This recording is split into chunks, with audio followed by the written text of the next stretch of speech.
As we're listening to the Children of the Night, let's talk about 10 obscure vampire movies that you might have missed. What's going on, my friends? Welcome again to the Cobweb channel. My name is Daniel, and if you know anything about me, you know I love vampire movies, and I've been having so much fun recently checking out other vampire films that I haven't seen, and I'm gonna talk about those films that I watched, as well as a few others that I'd seen in the past that I just want to recommend. So pour yourself a glass of O negative, or I also hear B positive is quite nice this time of year, and let's get started. Darla, you will go out with me on Saturday night.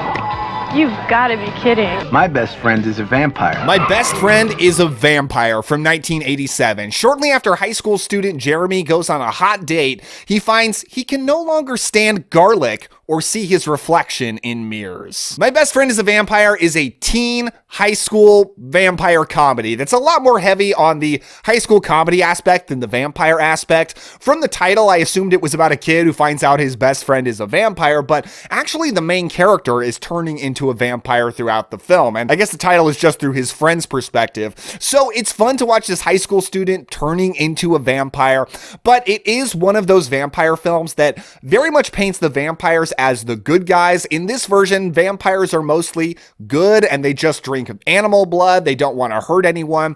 And you've got an evil vampire hunter played by David Warner. Super cool to see David Warner in this. He's my favorite person in the movie.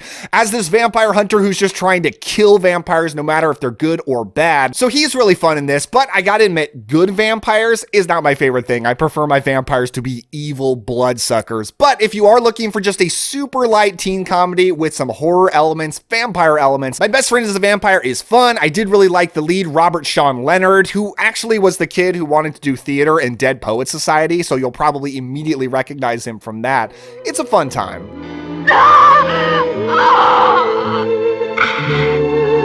Night of the Devils from 1972. Upon damaging his car, a man sets out for help only to meet a mysterious family that lives in total fear of something. This evil force slowly penetrates the household and thrusts each of its members into a frenzy of terror. So this is a 70s Italian vampire movie, and it's an adaptation of a Russian vampire novella that actually predates Dracula called The Family of the Vordelak. Now, you may have heard me talk about this story a lot lately because another adaptation of this came out just last year called The Vordelak. I absolutely loved that film. It was one of my favorite movies of the year, but it was also the basis of the Boris Karloff vampire sequence in Black Sabbath. So a lot of you guys actually recommended this to me, and I was really excited to see another version of this story that I've really grown to love. And this one is definitely my least favorite adaptation I've seen of it so far, but it's still pretty darn good. But it starts in a way that I was completely not expecting. For one thing, it's modern day. Every other version I've seen of this has been a period piece, and it's about a guy in a mental hospital, and he has a flashback to the experiences that put him in the mental hospital, and he ends up getting lost in the woods, damages his car, and it's like our main character has walked through a portal of time, because this extremely rural area that he finds himself in feels as much like a period piece as any other version of this story that you might see. So that was really interesting, having a modern day character be our way into this strange world, this folk horror atmosphere with rural people afraid of witches, devils, and vampires out in the woods. It's got a really good autumnal atmosphere with bright orange trees all around. So this is just a great movie to look at. It's certainly a slow burn. It takes a long time to really get going and a long time to get into the vampire stuff. But once it gets there, it's very different than I expected. This is, the latest adaptation of this, The Vordelak, was pretty close to Black Sunday. This is very different, so things play out very differently, and I still liked it. It's got some very creepy atmosphere towards the end. I like the actors, definitely like the main character. This is a pretty good movie. I've initiated you into the mysteries. Vampire Journals from 1997. So this is a spin-off of Full Moon Subspecies franchise. I really love the Subspecies movies, so I was excited to check out something else set in that world but different. And our main character in this is actually a vampire who was turned in the 19th century and is stalking down other vampires, killing them both to protect humanity and out of revenge for the curse that was put on him. He searches for a very powerful vampire vampire lord and tries to save a young woman under his control. Like pretty much all full moon movies, this was direct to video, and you can tell, it's got that 90s direct to video feel. It has a score that feels very dated and kind of just makes it feel more low budget than perhaps it would if it had a better score, but the production value is actually quite good here. Most of it takes place in a seedy club that actually looks very gothic. So as a movie about two dueling vampires, a good one, a reluctant hero, and a really, really evil one, it's pretty darn good. I quite enjoyed it. I thought both actors were very good, especially the guy who plays the evil vampire. A lot of screen time is dedicated to him. They're definitely co-leads, and he's pretty awesome. Something that I love about the subspecies movies is even though they take place in modern day, they are extremely gothic. And for as much as vampires are often the main characters, they never shy away from the darkness and evil of vampires. And this film is just goth to the max. It has got so much blood, so many feeding sequences, so much nudity, so much just grotesque vampire horror. Like the opening of this scene is incredible. Like everything you would want out of a pretty hardcore gothic vampire film. It's certainly not a great movie. The story isn't fascinating. It is pretty simple. Guy wants to stop vampire and save a girl, but it certainly works, and I had a good time with it. I love you, and I can give you eternal life. I knew it, an insurance salesman. I've already got Prudential. Love at first bite.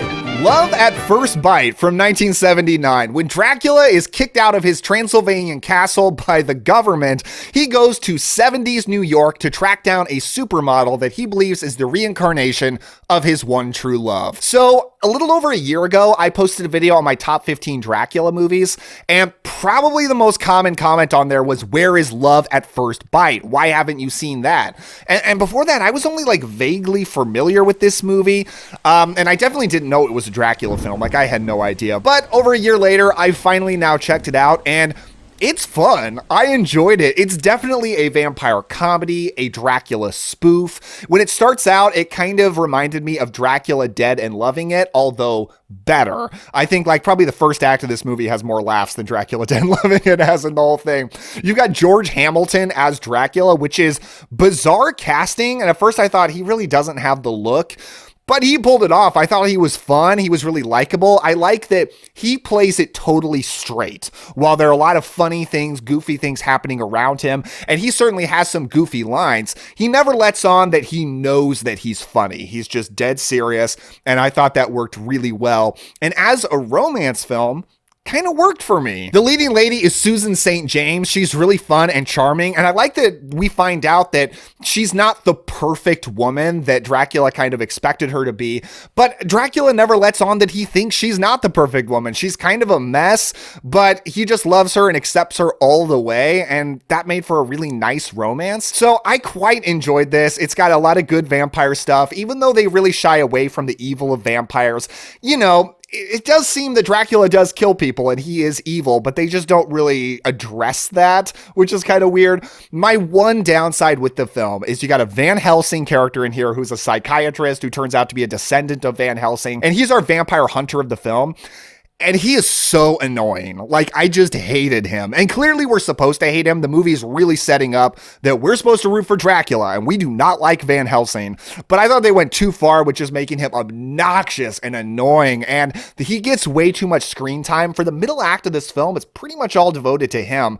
And I was like, get this guy out of here. So other than him, I really enjoyed it. The romance between George Hamilton and Susan St. James was cute. It was fun. Good old vampire comedy. How much of that could I get? You want the blood? Jakob's Wife from 2021. After a chance encounter with a master vampire, Preacher's wife Anne discovers bite marks on her neck, a new sense of power, and an appetite to live bigger and bolder than ever. So this is directed by Travis Stevens, and he's one of the current indie directors I really have my eye on these days because he directed A Wounded Fawn right after this, which I absolutely loved. And Jakob's Wife is one that I didn't like the first time I watched it, and that's because I thought the first act, when it's setting up Barbara Crampton, yes, Barbara Crampton is the star of this, as a disaffected pastor's wife who's just unsatisfied with life, and she's married to Larry Fessenden, who plays Jacob. I just thought as a character study about a sad pastor's wife and its commentary on religion, I thought was all so interesting and so good. And Barbara Crampton was giving such a great performance that when it turns into a very splattery, crazy vampire movie, I was actually a little disappointed, which I know sounds weird, but I just thought as a drama, it was so good. But then I actually rewatched it a while later, and knowing what it was, I accepted it all. I accepted that, hey, this is a really bloody splatter vampire film that happens to have a phenomenal Barbara Crampton performance, maybe her best ever. Good social commentary, really good character study kind of stuff, and I love Larry Fessenden as the pastor, Jakob,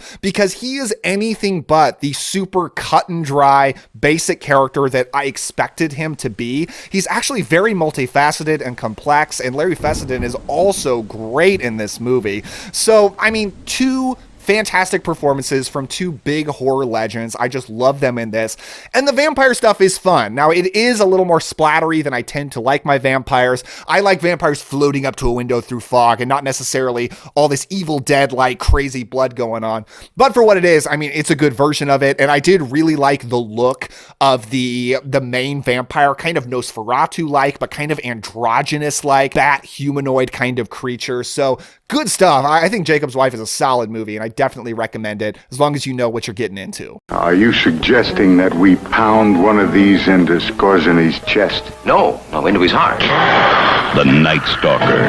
The Night Stalker from 1972. Wisecracking reporter Carl Kolchak investigates a string of murders in Las Vegas and suspects the culprit is a vampire. Now, if you were around in the 70s, particularly if you were a kid in the 70s, I'm gonna guess you did not miss this movie. One thing I know about my comment section is people from that generation love this movie, and they love Darren McGavin as Kolchak. And my dad loved this and its sequel TV series. It got another this was a TV movie, by the way, and it got a sequel TV movie, and it got a TV series about Kolchak investigating paranormal stuff. And my dad absolutely loved this stuff, so I grew up on some of the show, maybe this movie too. I don't remember watching it when I was a kid explicitly, but Kolchak was around and people absolutely love this, but I don't think it's really stuck around in pop culture and that many horror fans really know about it. And if you haven't seen it, it's a fun vampire detective murder mystery kind of thing. One thing I enjoyed about it is it feels very realistic in terms of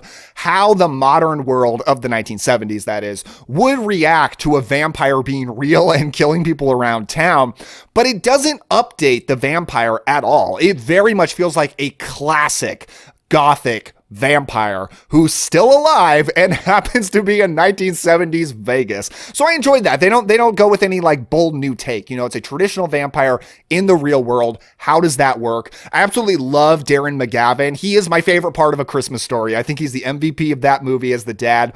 And he's just great in everything that I see him in. So much fun as this reporter. Such a fun main character to follow. 1970s TV movies, man, if you know the kind of vibe they are, you probably love them. I love 1970s horror TV movies particularly. This is one of the best examples I've seen. It's just a fun time. Great character, great premise, good stuff. The desires of God are inscrutable, but if you believe in him, you must also believe in the devil.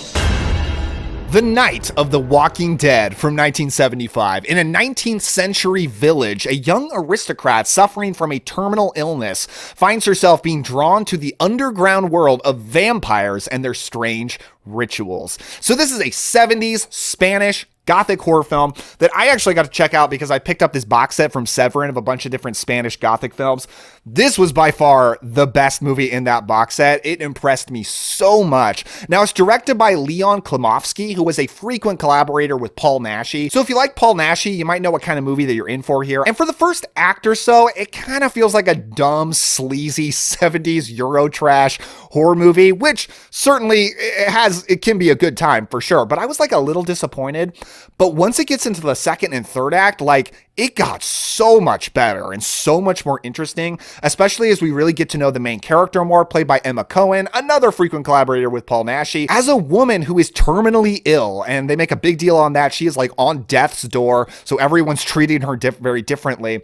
But she meets this charming vampire and gets drawn in by him and his whole world of vampires, his troupe that he travels with, and she feels very close to him because she feels on the brink of death, and he is, near death all the time. His world is of death. So It's extremely macabre and goth in a really, really cool way. A vampire romance that totally worked for me. But even though we like our main vampire and we like their relationship, the movie does not shy away from how horrible the world of vampires is. It is a horrific thing. They slaughter people. There is so much killing and blood. And that just made it interesting. You know, this is not like a cut and dry moral movie at all. It's pretty fascinating. So if you're in the mood for a vampire romance that does not shy away from the horror aspects at all, and you like Euro trash kind of movies, I mean, this is one of my favorites. It also goes by the title Strange Love of the Vampire, which honestly is probably a better title. Oh, come on. Like, what are we supposed to do about this?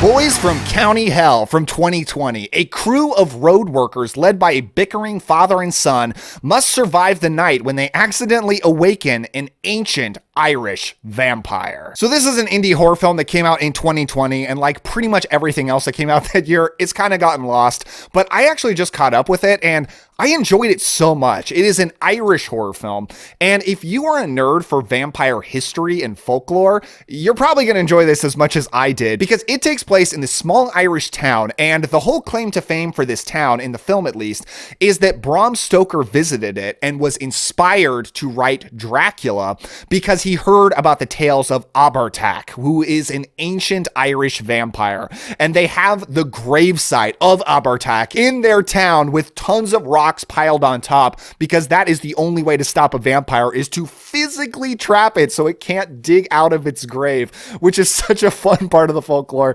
that I just really enjoyed. And the movie's got really likable main characters. It's a very blue collar kind of horror film. It's just about these rough and tumble road workers who are trying to do a construction job and have to move the rocks for the job.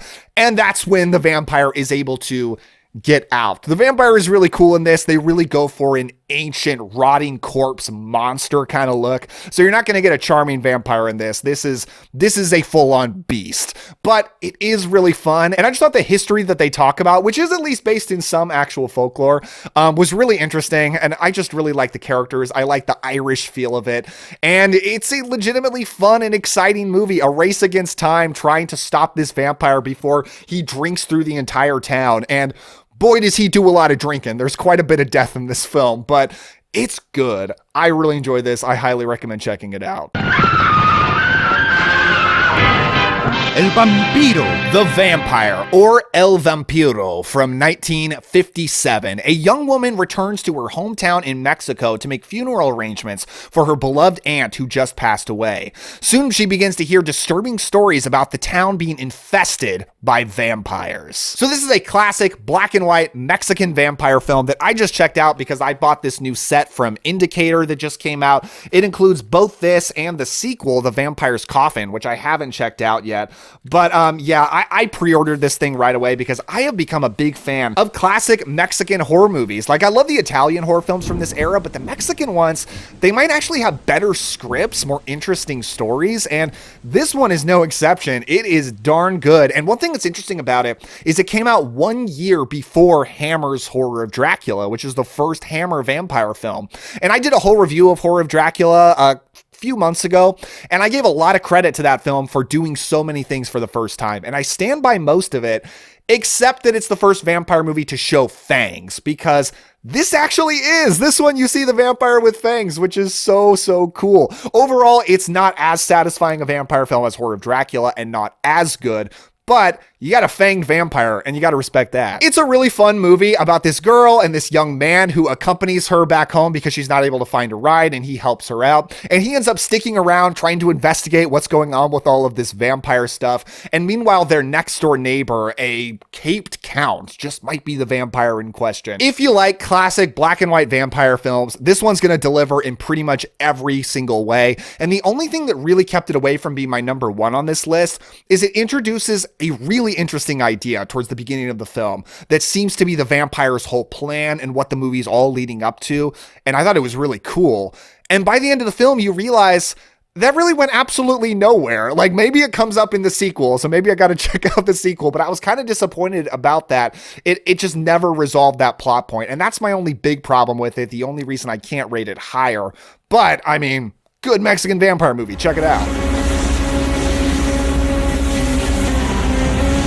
Pale Blood from 1990 takes place in Los Angeles, where a serial killer is killing women and draining them of all their blood. The possibly vampire-like murders catch the attention of a mysterious man who comes to town to track down the killer. So I bought this 90s direct-to-video vampire movie from Vinegar Syndrome, not expecting too much, and was blown away by how much I enjoyed it. This is such a fun vampire movie. Now, it stars George Chakiris as the main guy who, yes, turns out to be a vampire. It's not much of a secret. And if you don't know George Chakiris, he was kind of big in like the 60s and 70s because he played Bernardo in the original West Side Story, the leader of the Sharks gang. Mean three Georges.